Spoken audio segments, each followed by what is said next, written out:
contestation de ses excès et excommunier toutes celles et tous ceux qui remettent en cause le modèle capitaliste et les différentes formes de domination qui existent dans notre société. Loin d'être exhaustif, ce panorama fait écho aux mots du regretté Michel Naudy dans le film Les Nouveaux Chiens de Garde. Une nouvelle fois, nous lui rendons hommage. Les journalistes, pour la très grande majorité, au-delà de la majorité, pour eux, les classes populaires, c'est une réserve d'Indiens. Ils ne les connaissent pas. Ils ne viennent pas de ces milieux. Dès l'instant où ces gens sortent de leur rôle, ils rompent la règle du jeu, ils brûlent des pneus, ils occupent des usines, ils séquestrent des patrons, ils sont hors le champ social. Et là, l'appareil idéologique montre ses dents et mord cruellement. Et ce qui est moquerie de classe devient, à certains égards, exclusion, voire haine de classe. Vous connaissez le proverbe chinois, quand les riches maigrissent, les pauvres meurent. Ce rôle de chien de garde, certains l'expriment explicitement, en particulier lorsque surviennent des crises intenses. Exemple avec Eli Cohen et Gérard Grunberg, deux universitaires habitués des médias au début du mouvement des Gilets jaunes. Les journalistes doivent certes informer les citoyens, mais ils doivent également contribuer à les former. Il faut expliquer aux Gilets jaunes que nous ne sommes plus en 1789, puisque nous avons des institutions démocratiques et que nous sommes un pays libre. Leur rappeler aussi que tous les Français pâtiraient de l'effondrement du système. Bref, les journalistes doivent se rappeler qu'ils ne sont pas de simples observateurs, mais qu'ils font partie des élites, dont le rôle est aussi de préserver le pays du chaos. Les UL n'avaient pas besoin d'un tel conseil. Ils s'en sont très bien rappelés tout seuls. Et le mépris de classe a débordé de toutes parts, sous la forme d'un paternalisme condescendant d'abord. Moi, je pense qu'il y aurait quelque chose de très populaire à faire. C'est de supprimer la redevance télé. Et ça, beaucoup de gilets jaunes sont des gens qui regardent la télé parce qu'ils n'ont pas beaucoup d'autres distractions dans la vie. Un paternalisme qui s'est rapidement changé en discrédit lorsque le mouvement a pris une direction qui excédait de loin ce que pouvaient tolérer les commentateurs. Le 17 novembre 2018, par exemple, Franz-Olivier Gisbert était un peu mielleux au micro de BFM TV. Typiquement, ces gens-là, je suis désolé, on a envie de leur tendre la main, de parler, on les connaît, on a déjà entendu ces gens-là. Enfin, quand on circule un peu, faut pas juste sortir de son bureau élyséen pour leur balancer des vannes. Simplement, ils n'y vivent pas comme nous. Ils sont sur la route sans arrêt pour bosser, ils ont du mal, ils sont mal payés, c'est l'histoire des petites villes qui sont de province. Et donc, il faut écouter, il faut essayer de comprendre, il faut essayer d'arranger leur cas. Bah voilà, on les fait venir, on parle, ils sont nombreux, on les écoute et on fait preuve d'un peu de modestie pendant quelques semaines, ou quelques jours, ou quelques heures, je sais pas. Mais quelques semaines plus tard, le ton n'était plus du tout le même. Je le cite. « Tous les plombs ont sauté d'un coup. Quand les bornes sont franchies, il n'y a plus de limite. Quand la lie fait la loi, il n'y a plus d'État. » Les Français de 1789 ont sans doute mis du temps à comprendre ce qui se passait. La situation actuelle est-elle pré-révolutionnaire ? Elle est en tout cas détestable. Même volte-face chez Éric Brunet à quelques jours d'intervalle. On puisse dire, c'est que la haine de classe fut à la hauteur de l'enjeu. Jean Quatremer a parlé de France moisie et dépeint les gilets jaunes en factieux à embastiller d'urgence. Renaud Dely les a traités, je cite, de vermine. Dans sa finesse légendaire, Xavier Gorce faisait dessin après dessin le portrait d'un troupeau d'abrutis qui grognent sans raison, dénués de tout sens politique, râleurs par nature, hargneux, individualistes, bêtes, moches et méchants, et plus si affinité. À cette époque, il faut bien admettre que la compétition était extrêmement rude. Médiatique, comme toujours, personne en plateau ni ailleurs dans la presse ne songeait à parler de la violence de classe des journalistes. Les gilets jaunes préfèrent casser que réformer. Semer la désolation et le chaos qu'améliorer la vie des humbles et des vulnérables. Et alors, laissant le noir, le jaune des gilets, n'acceptant que la haine, ils tomberont du côté obscur de la nuit, ces limbes ou ces poubelles de l'histoire. Bernard-Henri Lévy, 3 décembre 2018. Bonsoir. Pourquoi on ne peut pas réformer en France alors que tous les pays réforment autour de nous? C'est le thème de Culture et Indépendance ce soir. Peut-on engager des réformes en France? La France peut-elle s'en passer à l'heure de la mondialisation? Comment convaincre les Français du changement ou de la réforme? Vous accepteriez quand même une réforme? Parce que ce que tout le monde dit, c'est qu'on n'ose pas faire la réforme. J'essaie de comprendre, effectivement, c'est la difficulté de ce pays à faire des réformes. Pourquoi ça passe pas? Eh bien, qu'est-ce qui fait que dans ce pays ça ne passe pas? L'opinion commence à comprendre qu'on ne retrouvera pas le chemin de la croissance sans renoncer à certains avantages acquis, à certaines rentes de situation. Je trouve que dans le passé récent, nous avons plutôt, malgré tout, pris des retards dans la question de la réforme. C'est ça qui est très inquiétant aujourd'hui. On ne peut pas annoncer aux Français toute une série de réformes difficiles mais nécessaires. On est au bout d'un cycle, au bout d'un système, ça leur fait peur et ils ne veulent pas de changement. Est-ce que les Français sont devenus aujourd'hui hyper conservateurs ? Et naturellement, ils rejettent tout, c'est la peur du changement. Les peurs, c'est pas seulement de perdre les droits acquis, c'est pas seulement de perdre ce qu'on a, c'est la peur que quoi que ce soit change.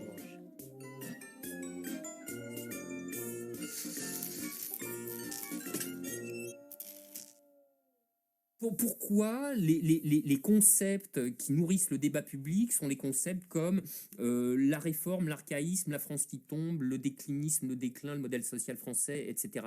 Je veux dire, ces mots... Tu sais, moi, je me suis aperçu qu'il y avait, disons, un petit lexique qui doit faire 15 à 20 mots, hein, pas beaucoup plus. Si tu en prives les journalistes et tous ces experts, ils sont hors d'état de faire une phrase. Mais vraiment hors d'état. Je veux dire, tu leur enlèves réforme, par exemple, ils savent plus quoi dire.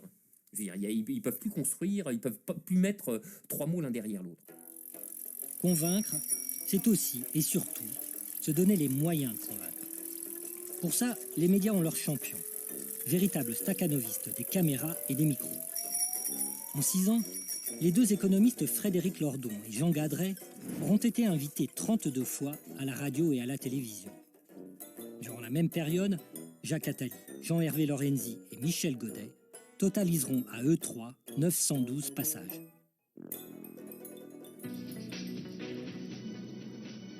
Bonjour à toutes et à tous, bienvenue dans le spectacle de la politique et de la télévision avec Éric Zemmour et Claude Imbert.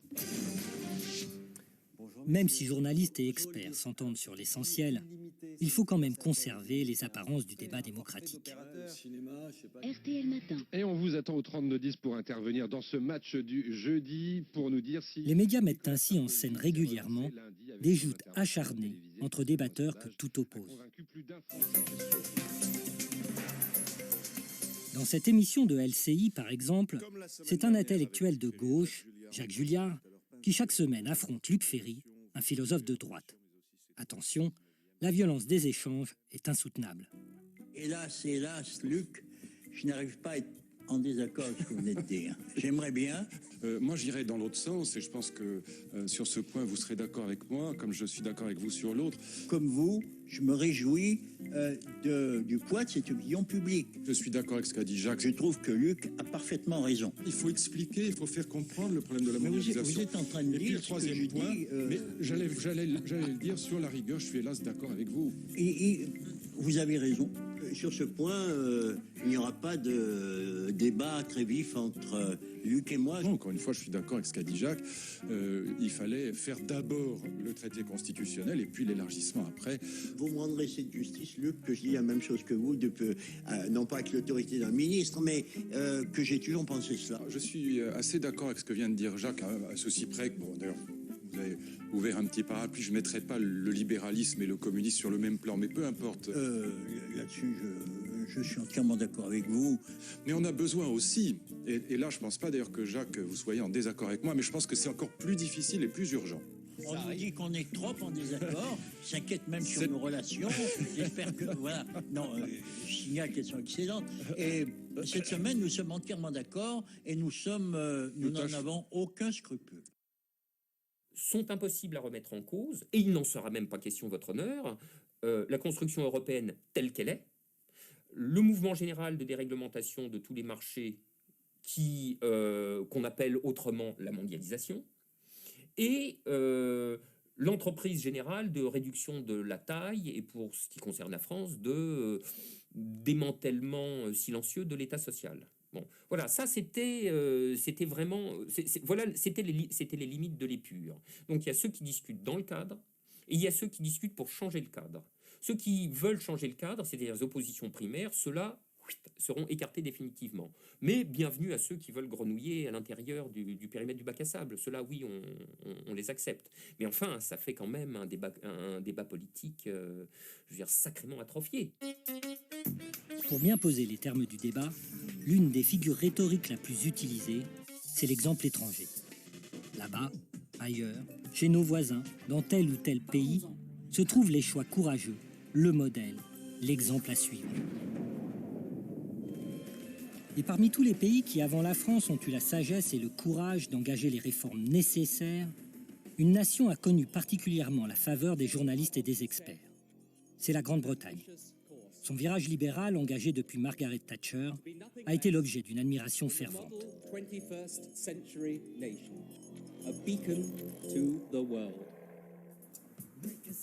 L'émission Un œil sur la planète, diffusée le 12 juin 2004 sur une chaîne du service public, est un condensé de tous les arguments brandis par les dévots du modèle anglais. Le journaliste Thierry Tullier, futur directeur de l'information de France 2, nous convertit à la recette libérale avec la ferveur d'un évangéliste. Pourtant, est-on si sûr que la recette libérale est inapplicable, qu'elle serait une mauvaise chose pour la France? Sans prendre parti, on est quand même obligé de constater qu'elle a permis à Tony Blair d'être réélu une 3e fois et que l'économie britannique est performante, très performante. En France, le plombier polonais fait peur. En Angleterre, on l'accueille à bras ouverts. Reportage sur le modèle d'intégration britannique. Afin de mesurer, nous aussi, la performance de l'économie britannique, nous nous sommes rendus à Londres pour rencontrer un expert que les journalistes français n'invitent jamais. Sir Michael Marmot a dirigé en 2008 une étude commanditée par l'Organisation mondiale de la santé sur les liens entre déterminants sociaux et espérance de vie. Now, the set of economic arrangements that we've had, in a sense, said, well, we don't care about inequalities. So, for example, that means that in the Scottish city of Glasgow, the difference in life expectancy for men between the poorest and the richest was 28 years. Life expectancy in the poorest part of Glasgow is 54 for men, and in the richest was 82. Now, in the poorest part of Glasgow, life expectancy 54, that's 8 years shorter than the average for India, which is 62. So in other words, here in a rich country where everybody has the material conditions to have a reasonable life of water and sanitation and food and shelter, the poorest people have a life expectancy 8 years shorter than the average for India.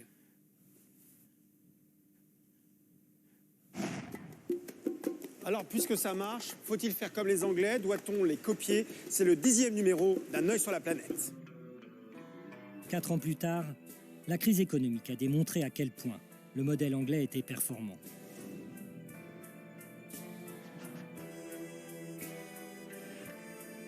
Au matin du lundi 15 septembre 2008, les médias découvrent avec effarement une crise financière exceptionnelle qui fera basculer dans l'extrême pauvreté plus de 64 millions de personnes à travers le monde.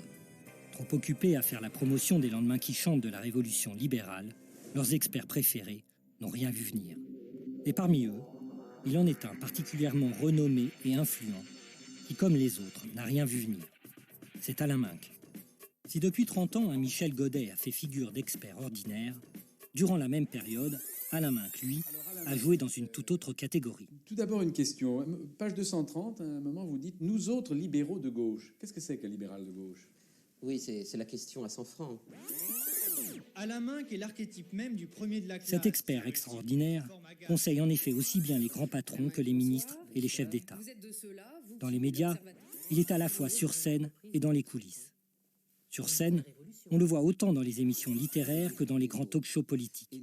Dans les coulisses, il agit comme président du conseil de surveillance du journal Le Monde ou comme éminence grise des dirigeants de grands groupes de presse. En 2005, son ami Vincent Bolloré, ami de son ami Nicolas Sarkozy, lui a offert une émission sur sa toute nouvelle chaîne, Direct 8. Bonsoir, bonne année à tous. J'espère que Nous sommes le 5 janvier 2008. Alain Minc a comme invité l'incontournable Christian de Boissieu. Tous deux s'entretiennent sur les prémices de la crise américaine des subprimes, qui, rappelons-le, conduira 9 mois plus tard à l'écroulement dramatique des marchés financiers de l'automne 2008. Moi, ce que je voudrais quand même ajouter en contrepoint de ce que tu dis, que je partage à peu près à 95% pour quand même avoir un peu de liberté intellectuelle pour 5 ans, c'est quand même l'incroyable plasticité du système. Parce qu'on nous aurait dit que, au fond, le système financier serait régulé avec un doigté tel qu'il évitera une crise qui aurait pu être quand même de l'ampleur des très grandes crises financières qu'on a connues dans le passé. c'est quand même, je veux dire, un univers, au fond, qui est très résilient, qui est finalement, sans qu'il y ait d'organes apparents de régulation, très bien régulé, quand même. Je veux dire, le jeu conjugué des banques centrales et même des gouvernements, on se dit l'empirisme, en réalité, prévaut, au-delà des postures idéologiques, et l'économie mondiale est plutôt bien gérée. Et justement là-dessus, c'est du Minc grand cru. Et là, il est en grande forme. Hein. Il est en grande forme, c'est-à-dire qu'il a plus que les prodromes de la crise du siècle. Hein. On est au-delà des signes avant-coureurs. Hein.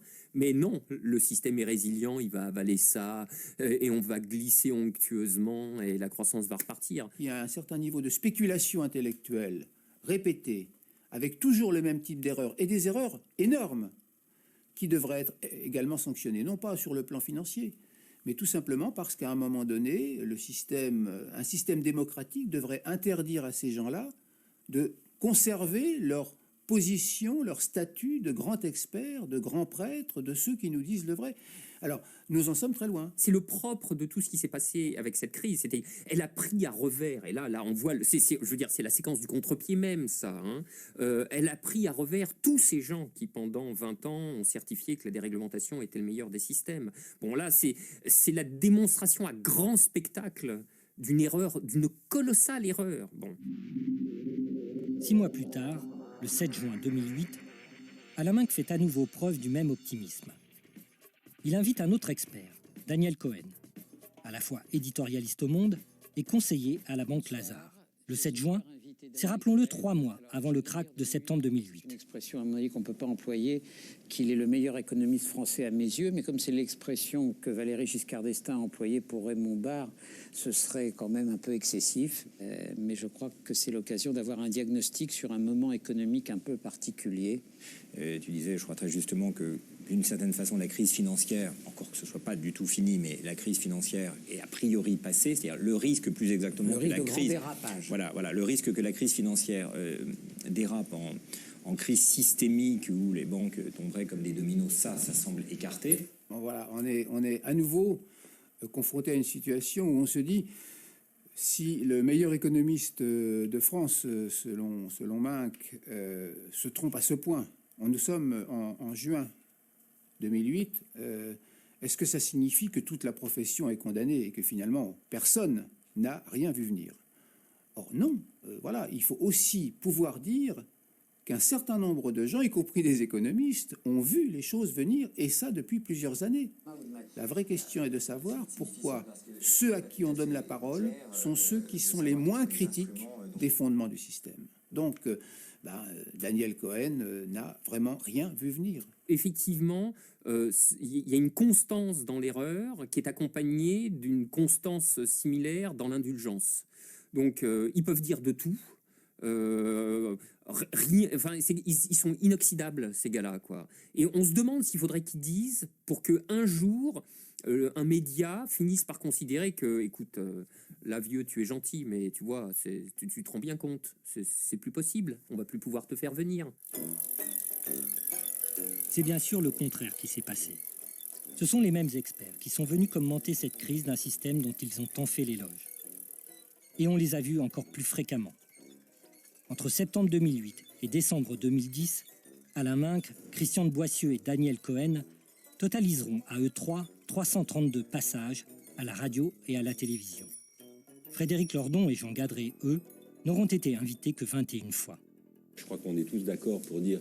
À cause d'un archaïsme syndical... On est le seul des grands pays développés qui, pour l'instant, a tout à fait refusé de s'attaquer aux relations privilégiées avec les partenaires sociaux. Et ça, tant qu'on n'aura pas compris ce problème de base... Que les Français sont incapables d'admettre qu'il faut que la société se réforme profondément. Et c'est là, on en vient directement à la question que vous posiez. C'est vrai que la rigidité française nous empêche d'évoluer vers l'extension progressive du marché de la démocratie. Donc la France se trouve dans une situation un peu étonnante où il y a des gens qui viennent avec des melons et d'autres qui viennent avec des poulets. Et on échange des melons contre des poulets.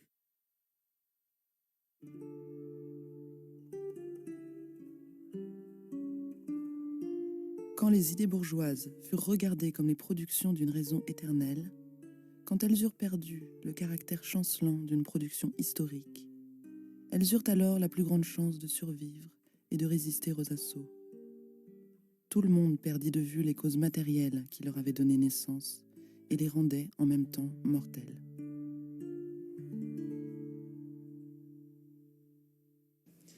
Quand le gouvernement voudra défendre son point de vue, il le fera à visage découvert par l'intermédiaire d'un porte-parole qualifié. Alors, votre porte-parole, enfin, ce porte-parole, comment se manifestera-t-il? Sous forme d'allocution, de déclaration, de... Comment? Ça pourra arriver qu'il le fasse sous forme de déclaration, mais on aura recours, le plus souvent possible, à des débats contradictoires auxquels les diverses tendances seront associées de manière à respecter la liberté d'information et d'opinion de tous les Français. Voilà, à l'avenir... On peut sourire d'entendre Alain Peyrefitte défendre le pluralisme des opinions au moment même où il vient imposer les transformations du journal télévisé voulues par son gouvernement. 50 ans plus tard, c'est toujours et encore en rappelant cette époque que les journalistes glorifient le pluralisme qui régnerait aujourd'hui dans les médias. On a parlé des années de Gaulle. C'est le modèle idéal qui garantit définitivement l'indépendance des journalistes. Mais il n'est pas surprenant qu'Alain Duhamel parle le marché de l'information de toutes les vertus. Il est en effet de ceux qui ont su le mieux profiter des opportunités offertes par la multiplication des canaux d'information.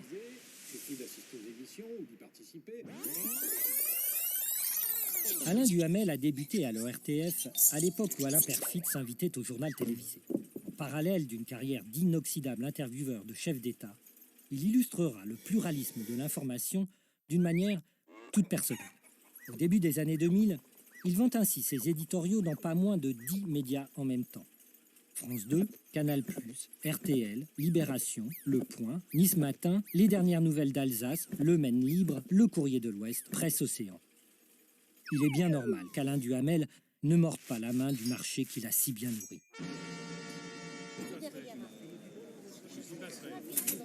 Pour Renaud Lambert, s'il vous plaît. Exactement. Qu'est-ce que vous faites? J'étais un étudiant en journalisme, mais bon, vous avez toujours été un peu un modèle, quand même, je dois l'avouer. Vous avez beaucoup écouté, beaucoup regardé. On a beaucoup parlé de vous en cours. Oui, je suis très content de vous rencontrer. Merci beaucoup. Oui. Pourquoi vous faites une dédicace de M. Duhamel? Moi, je suis étudiant en journalisme. Et Alain Duhamel, pour moi, c'est quand même le plus grand, quoi. Enfin, il y a un modèle, il y a une patte, Alain Duhamel. Cette façon, si vous voulez, de poser des questions qui ne dérangent pas trop les gens qui travaillent. On l'a bien vu au moment du face-à-face, Nicolas Sarkozy avec les journalistes. Bon, pour moi, ça fait école. Voilà, et tout de suite, on accueille Alain Duhamel de RTL pour vous interroger. Mais malheureusement, le marché n'a pas de sentiments. Et il faut bien dire qu'Alain Duhamel est aujourd'hui un produit un peu dépassé. Mais, si vous permettez, tout ça, c'est... Juste sur ce sujet, vous fixez un plafond pour la dette. La concurrence impose à chaque média de renouveler régulièrement ses têtes de gondole.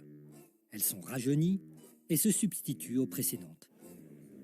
Les stars vieillissantes sont généralement remplacées par des modèles de qualité équivalente qui assureront la continuité éditoriale. Mais pour capter d'autres publics et gagner des parts de marché, les médias peuvent aussi miser sur des personnalités moins prévenantes, impertinentes, révoltées s'il le faut. Michel Field est un bon exemple de ces journalistes que le marché sélectionne pour leur image rebelle.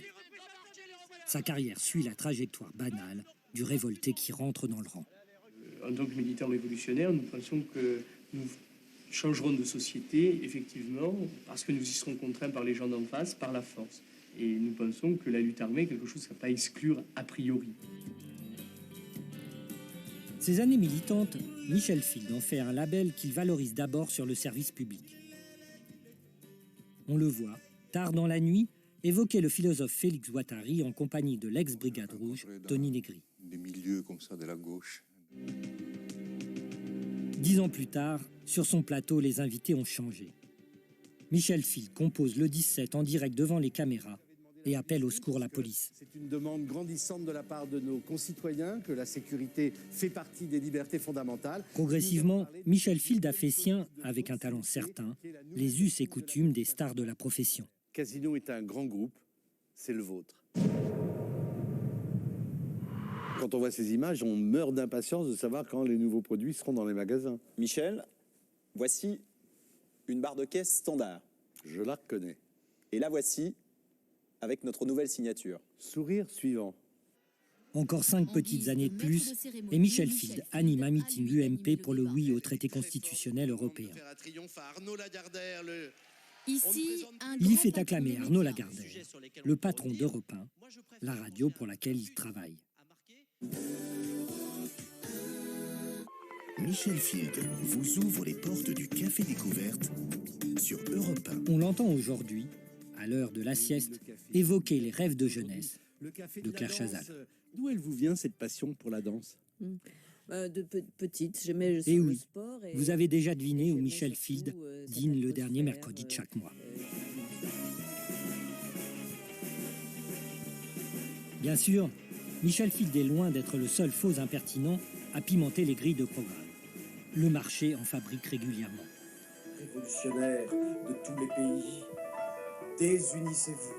Sans maître, sans leader, sans vedette, vous êtes imprenables. Il importe de prendre son pied à démolir le pouvoir. L'un de ceux qui a le mieux réussi est Philippe Val. Son label de chansonnier libertaire lui a permis dans les années 90 de prendre la direction du journal satirique Charlie Hebdo. La presse est triste, elle est triste parce qu'elle est truffée de choses un peu tièdes, prudentes, un peu ennuyeuses. L'humour, c'est pas ce qui caractérise la presse, quoi. Mais pas On le voit, tard dans la nuit, en compagnie de Michel Field, se vanter de ridiculiser TF1. Et vous les avez complètement Oui, ils menés se en sont bateau. fait baiser la gueule. 20 ans plus tard, Et médias en bref, en France, Jean Lucas. Philippe Val est placé à la tête de France Inter par le directeur de Radio France, Jean Lucas, lui-même directement nommé par le président de la République, Nicolas Sarkozy. L'ex-chansonnier s'empresse alors de licencier les 2 humoristes de la station, jugés impertinents par le pouvoir en place. Mais il y a des mélanges de genres possibles, mais il faut faire attention. Qu'on me cite un exemple d'un journalisme qui a commencé une carrière dans ce que vous appelez l'impertinence, la contradiction, le non-consensus, et qui n'est pas été soit passé aux oubliettes, soit récupéré. Il n'y a pas d'alternative. Le système rejette tout ce qu'il ne peut pas récupérer. Si vous restez, vous ne restez jamais à l'antenne impunément. Jamais. La seule télé par satellite avec 7 chaînes de sport. Nelsat a sélectionné pour Le marché de l'information, censé garantir le pluralisme, fabrique ainsi une poignée de journalistes vedettes que les médias, en perpétuelle concurrence commerciale, s'arrachent en espérant doper leur part de marché. Pour ces journalistes qui passent de la télévision à la radio, de la presse écrite à Internet, du public au privé en fonction des opportunités de carrière, 2 règles. Valoriser la marque et ne pas dire du mal d'un futur possible employeur. La différence, c'est l'indépendance. Qu'est-ce qui vous fait passer de France Inter à Europe 1 Vous qui aviez dit, par exemple, j'ai toujours refusé les propositions des radios et des télés privées. Je me lève à 3h du matin depuis 7 ans parce que ce qui me plaît, et je crois aux valeurs du service public. Vous savez, ici, c'est privé. Ça s'appelle le groupe Lagardère, même si on a une grande liberté. Comme m'a dit un ami de Radio France, ta famille, c'est la radio. D'abord et avant tout, donc... mais vous ne le saviez pas il y a 2 ans? Si, je le savais, bien entendu, mais vous savez, vous-même, Marc-Olivier Fogiel, ça a été aussi votre parcours, hein, une vie professionnelle, c'est faite d'accélération, de rupture parfois, de continuité. Vous-même, vous avez été, que ce soit à la télévision ou à la radio, une voix du service public. Et, oui, mais moi, je ne disais pas comme vous, Nicolas, que le service public, je trouvais ça très intéressant, mais je ne disais pas comme vous que c'était juste le seul endroit où je voulais travailler. Il existe sans doute des différences significatives, quoi qu'on en dise, entre le secteur public de l'audiovisuel et le secteur privé. Mais ces différences ont toujours tendance à s'amenuiser. Il y a un symptôme de cette situation, c'est que les principaux animateurs, les stars de l'animation et du journalisme du secteur privé passent sans vergogne sur le secteur public et surtout vice-versa. Quand les principaux animateurs sont si peu attachés à la liaison entre secteur public et service public, on a là l'indice d'une évolution, plutôt d'une régression absolument considérable. En matière de transfert de journalistes, l'hiver 2010-2011 a donné lieu à un mercato digne des meilleures saisons de football. C'est Jacques Julliard qui ouvre le bal. Déçu par Denis Oliven, il part du Nouvel Observateur pour rejoindre Marianne. Laurent Geoffrin, lui, lâche Libération pour prendre la place de Denis Oliven. Car ce dernier quitte le Nouvel Observateur pour aller diriger Europe 1 à la place d'Alexandre Bompard, qui lui est en partance pour la direction de la FNAC, que le même Denis Oliven avait quitté quelques mois plus tôt. Juste après les fêtes, Nicolas Poincaré, venu de France Info, débarque à Europe 1 pour succéder à Nicolas Demorand, qui prend, lui, la tête de Libération. Et c'est Arlette Chabot, partie de France 2, qui devient la nouvelle directrice de la rédaction d'Europe 1. Au même moment, Éric Istralevitch, après être passé par Les Échos et La Tribune, revient au Monde prendre la direction du journal à la place d'Éric Fotorino. Ainsi se construit le pluralisme de l'information. Au travers des parcours croisés d'une poignée de journalistes interchangeables qui sont chez eux partout.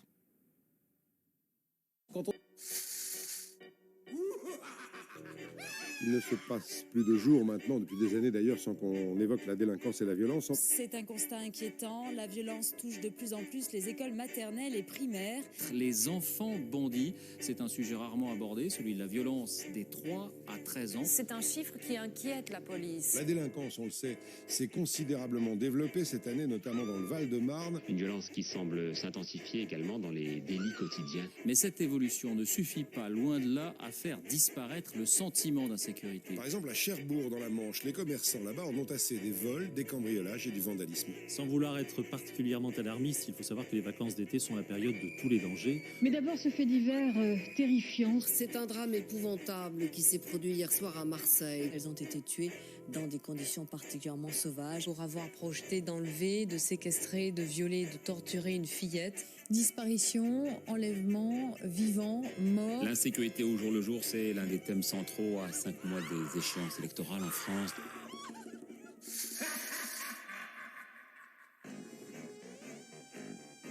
Au fil des ans, le produit fait divers a massivement envahi les devantures des journaux, des radios et des télévisions. C'est ce dont témoigne notamment une étude publiée en juin 2009 par le département statistique de l'Institut national de l'audiovisuel. Ces 10 dernières années, sur les 6 chaînes hertziennes, la place accordée à l'exposition de drames et de violences de toute nature a été multipliée par 4. Cette écœurante affaire de pédophilie à Boulogne-sur-Mer, où plusieurs enfants d'une même famille étaient prostitués par leurs parents. Ils ont le visage de monsieur et madame tout le monde, un chauffeur de taxi, une boulangère ou encore un prêtre. 17 adultes au total devront répondre du viol d'une vingtaine d'enfants pendant plusieurs années. Il est même question de proxénétisme. Agnès Gardet, Vincent Kellner. L'affaire de pédophilie d'Outreau a très certainement été le fait divers le plus médiatisé de ces 10 dernières années. Pour les seules 8 semaines que durera le procès, les 4 plus grands quotidiens nationaux, Le Monde, Le Figaro, Libération et Le Parisien, mettront l'affaire 24 fois à la une et y consacreront 343 articles. Autant de circonstances aggravantes. Pourtant, la misère n'explique Pendant la même période, ces 4 mêmes quotidiens n'accorderont que 3 articles à une étude de l'Organisation mondiale de la santé établissant que les dangers liés à la qualité de l'air et de l'eau tuaient chaque année plus de 3 millions d'enfants de moins de 5 ans à travers le monde. Les enfants ont à nouveau raconté les viols et les sévices. Nous sommes allés rencontrer Dominique Veil, l'un des 13 accusés finalement blanchis dans l'affaire Outreau. Ce prêtre ouvrier a vécu une quinzaine d'années dans la cité de la Tour du Renard, abondamment décrite par les journalistes au cours de cette affaire. Alors, c'était dans Le Parisien. Le drame d'Outreau se joue sur fond de misère sociale. Dans une région où l'alcoolisme, les comportements incestueux, la pédophilie sont presque culturellement admis.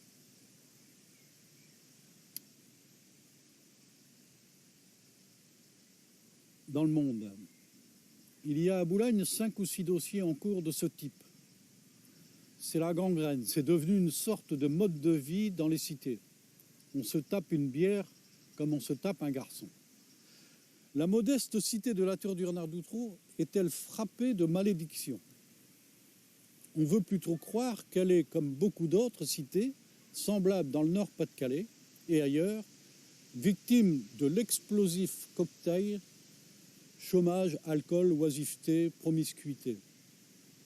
L'inceste n'est alors jamais bien loin. Ça, c'était du Figaro. Pas de commentaire. Ça révèle un état d'esprit général, si vous voulez. Quand on déforme la réalité de cette cité et de ses habitants, au point d'en faire un ghetto où s'accumule toute la misère du monde, je crois que là, c'est classique, c'est un classique. Quand on parle de la Courneuve, quand on parle de Vaux-en-Velin, c'est comme ça que les journalistes décrivent des cités entières. Et quand on parle de la banlieue, c'est ce qu'il y a dans les têtes. Bon, c'est la classe dangereuse. Hein, je crois qu'on est en train de retrouver une expression comme celle-là. Même si elle n'est jamais dite, elle est sous-entendue. Dans les discours, dans les articles, dans les conversations. C'est jamais dit clairement, mais c'est sous-entendu. Le quartier sensible de la Madeleine est resté aux mains des fauteurs de troubles, y compris aujourd'hui. À l'Ariane, quartier sensible au nord de Nice, c'est le désert. Il était 16h hier dans le quartier sensible d'Orgemont, à Épinay-sur-Seine. Selon les renseignements généraux, le nombre de quartiers sensibles en France serait beaucoup plus important. Les quartiers où vivent les classes sociales les plus défavorisées sont devenus un vaste marché à faits divers. Jour après jour, année après année, le commentaire médiatique abandonne les réalités sociales et économiques pour ne se focaliser que sur quelques sujets. Drogue, délinquance, immigration, violence. Bientôt, cette muraille devrait être rasée. En attendant, elle abrite le plus grand marché du cannabis de France. Une tour et des blocs d'immeubles au sud de Paris, devenus en quelques mois le théâtre d'une violence quotidienne. Incendie dans les parkings, agressions et braquage d'un supermarché. Une cité où, à force de misère, de chômage, d'insécurité et de repli sur soi, l'ordre social et moral est aujourd'hui imposé par la religion, la première pratiquée à Trappes, l'islam. Clichy-sous-Bois s'est de nouveau embrasé. Lorsque des révoltes éclatent dans ces quartiers populaires, comme en octobre 2005 ou en novembre 2007, les médias, bien sûr, envoient en masse leurs caméras, leurs micros, leurs envoyés spéciaux au spectacle des voitures en flammes et des tirs de flashball. On a tout dit dans la presse et à la télévision depuis presque 2 semaines sur les causes possibles d'une telle violence. Il y a des bandes organisées, des bandes criminelles. Il y a tout simplement des jeunes désœuvrés sans éducation, culture, chômage, pauvreté, violence gratuite. Les raisons avancées par les journalistes pour expliquer ces révoltes ne remettent que rarement en cause les évidences méthodiquement fabriquées par eux d'une jeunesse sans repère et d'un communautarisme en voie de s'affranchir des lois de la République. Et alors, très vite, vient le moment du rappel à l'ordre. Samir Mihi, est-ce que vous pouvez dire aux jeunes Clichéois qui vous regardent ce soir, n'allez pas mettre le feu cette nuit? Mais ça a été déjà dit de toute manière et on le redit tous les jours. On veut bien vous entendre le dire. Je sais pas, est-ce que vous pouvez leur dire ce soir, rentrez chez vous et on va se retrousser les manches pour autre chose plus tard. Si vous me demandez de leur dire rentrez chez vous, c'est qu'ils sont dans la rue, donc ils sont pas devant leur poste, ça sert à rien. Non mais excusez-moi. On peut faire de l'humour avec tout. Non, mais il n'y a pas de souci. Mais non, je fais pas de l'humour. C'est juste que ce que vous me dites. Ce que je veux dire, c'est qu'il y a des tas de Clichéois qui vont voir aussi brûler des voitures, qui vont vivre aussi des moments terribles. Et on a l'impression que vous me dites. Si vous les niez, non, mais ça a été fait tout ça. Est-ce que vous craignez de vous positionner par rapport à une position calme? Mais je suis calme. Non, mais vous êtes calme. Mais vous comprenez très bien mes propos.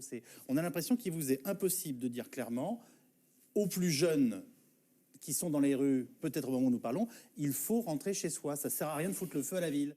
Donc, vous êtes d'accord pour dire avec moi que la première mesure de raison, quand il y a des jeunes gens dans la rue et que c'est dangereux, c'est rentrer chez vous? Les chefferies éditoriales se vivent et se consacrent comme des élites. Et elles se vivent et se consacrent comme des élites qui sont distinctes du peuple et ont en charge son éducation.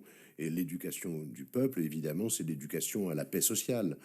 C'est l'éducation au statu quo, c'est ce qui appelle violence, non pas la violence de l'injustice sociale, mais n'importe quel acte de révolte qui se traduise ou non par un bris de vitrine. Ce sont donc ces chefferies éditoriales des gardiens plus ou moins efficace, plus ou moins convaincant, mais parfaitement visible de l'ordre social existant. Est-ce que vous renouvelez ce soir votre appel à calmer le jeu partout dans tous les quartiers où il y a des incidents?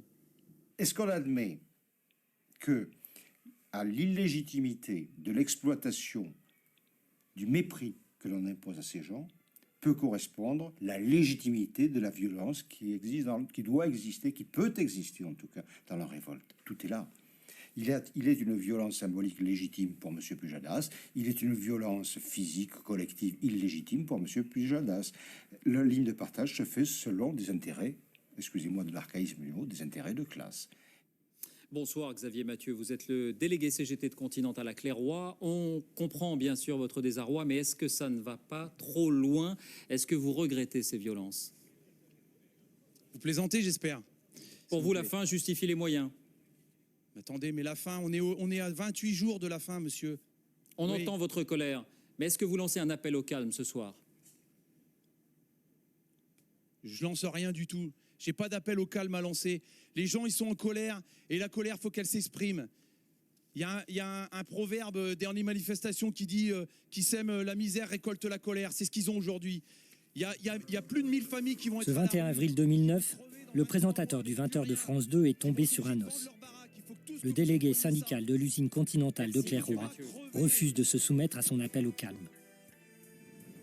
Cette année-là, la violence de la crise a poussé des centaines de salariés licenciés à rompre avec les moyens habituels de protestation.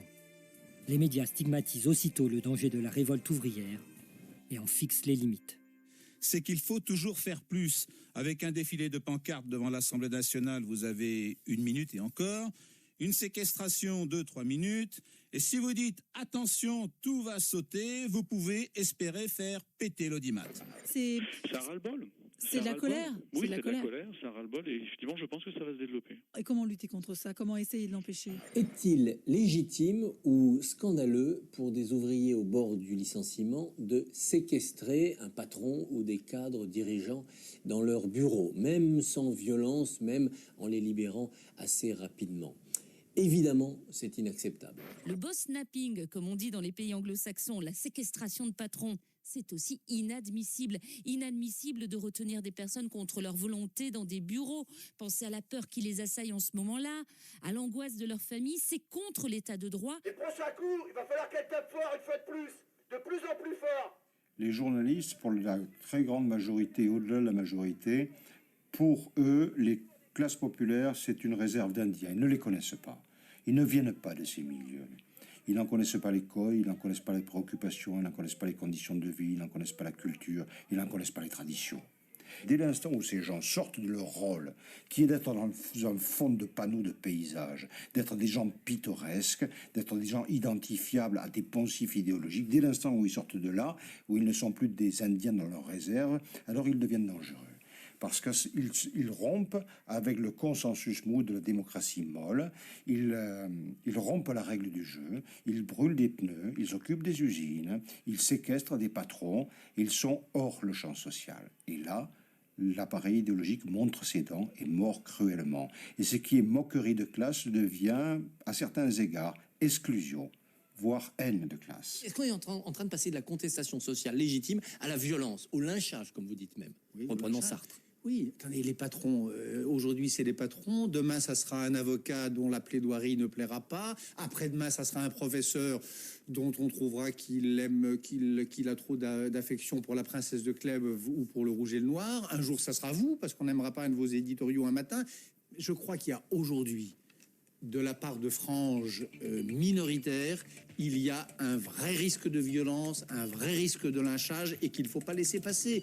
Quelle que soit la douleur ouvrière, quelle que soit la misère sociale, quelle que soit l'horreur du chômage, il y a tellement de moyens de se faire entendre. Il y a tellement de moyens de se battre et de protester sans aller jusqu'au lynchage et sans aller jusqu'à l'attaque aux personnes, même si c'est les patrons. Bernard-Henri Lévy, merci, bonne journée.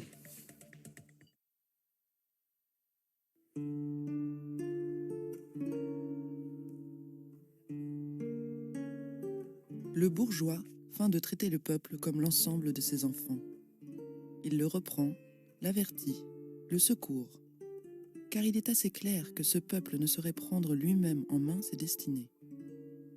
Quand il punit le peuple, il le punit comme son propre enfant, pour son bien. Il dit « Qui aime bien châtie bien ». Il juge ingrat le peuple révolté.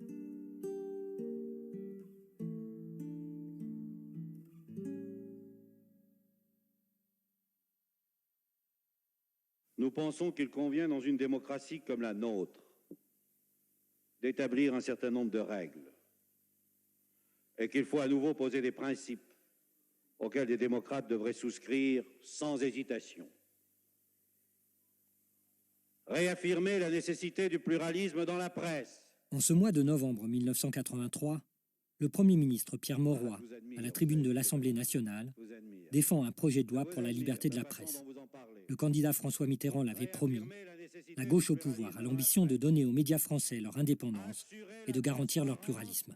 De ces organes dirigeants, limiter pour ce faire la concentration et se donner les moyens de contrôler efficacement ces dispositions. L'ennemi est alors désigné, la concentration et les puissances d'argent. Nous n'avons pas peur de la puissance de la presse, mais nous ne tolérerons pas la puissance de l'argent, M. Gaudin.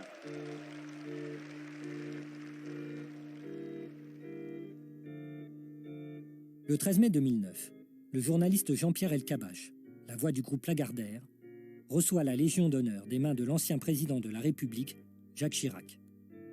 Parmi les invités venus le féliciter, le gratin des médias et du monde des affaires, ainsi que des responsables politiques de premier plan, de droite, mais aussi de gauche. Entre ces deux dates, pour la gauche de gouvernement, 30 ans de renoncement. 30 ans de renoncement à légiférer pour des médias plus indépendants. 30 ans d'augmentation des seuils de concentration. 30 ans de soutien à l'appropriation par de grands groupes industriels et financiers d'une bonne partie de la presse écrite, des radios et des télévisions. 30 ans de renoncement à un service public de l'information indépendant et de qualité. 30 ans de renoncement à se saisir du problème des médias et à en faire une question politique essentielle. Alors, faudra-t-il encore attendre 30 années supplémentaires pour faire de l'appropriation réellement démocratique des médias une étape indispensable de la transformation économique et sociale? Faudra-t-il laisser 30 années de plus les chiens de garde parler pour nous et agir à notre place?